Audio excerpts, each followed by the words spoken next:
Yo mga idol, kumusta? Mandarigma Sports TV nga pala. Ating pag-usapan, Barangay Nibra, bagong ala sa Game 6 at si Stand, tatapusin na ang semifinals. Pero bago na nga yan, kung bago pa lang sa aking channel, huwag mong kalimutan mag-subscribe at i-click ang notification bell para lagi kang updated sa ating latest upload pa natin. Pero ating talakayin, una natin pag-usapan. So isang panalo na nga ng ating Barangay Nibra para makapasok na sa finals laban nga sa kupunan ng SMB. Mamayang 7pm na nga ang magaganap na Game 6 mga idol. Talagang hinahandaan pa rin ng ating Barangay Nibra para magwawagi sa laban. Dahil hindi pa rin biro ang pagsubok ng ating Barangay Nibra, mas kinakailangan pa rin aggressive sa pakikipaglaban. Alam naman nating lahat mga idol kung gaano pa rin kalakas ang Meralco sa Pasig. Masasabing si Chris Newsam at Allen Maliksi at Kinto pa rin ang problema ng ating Barangay Nibra. Ang plano pa rin ni Coach Tim mga idol na si Bon Pisumal na nga ang magiging gunner ng Barangay Nibra. Sa naging hustle performance nga sa bawat laro ang nasabing player na si Bon Pisumal mga idol, mas maganda pa rin ang kanyang outside shooting. Masasabing unting-unting nabibigyan na nga si Bon Pisumal ng mahabang playing time. Nakita naman nating lahat mga idol sa Game 5. Masasabing binigyan na rin ni Coach Tim na makapaglaro sa loob ng basketball court. Ito pa rin ang sinasabi ng lahat mga idol na may potential pa rin si Bon Pisumal bilang pagiging gunner. Talagang playing time lang talaga ang kulang kung bakit madalas maibangko na nga sa bawat laban.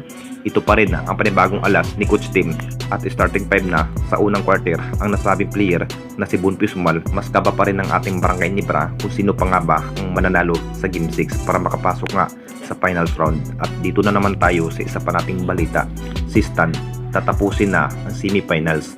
Alam naman nating lahat mga idol, isa pa rin ang nasabing big man si Stan mga idol. Masasabing napaka-importanting player pa rin ng ating Barangay Nibra bilang big man. At may saktong height advantage pa rin ng ating Barangay Nibra dahil mayroong Scottie Thompson kahit walang Jimmy Malonzo at Jeremiah Gray sa semifinals mga idol. Dahil sa mga goto injury sa elimination round, ito pa rin ang kinatakutan ni Coach Tim mga idol kung sino pa nga ba ang mas karapat dapat na makapasok sa finals round.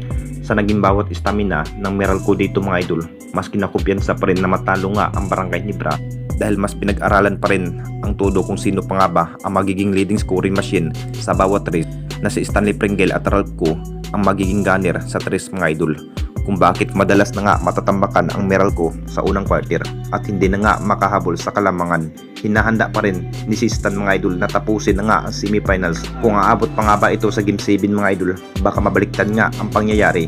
Mas hihigpitan pa rin ni si Stan mga idol ang kanyang bawat defense sa painted area para mas mahihirapan ang Meralco makapag-score. Dahil mas lamang na lamang pa rin ang ating Barangay Nibra sa laki na may Japet Aguilar at si Stan.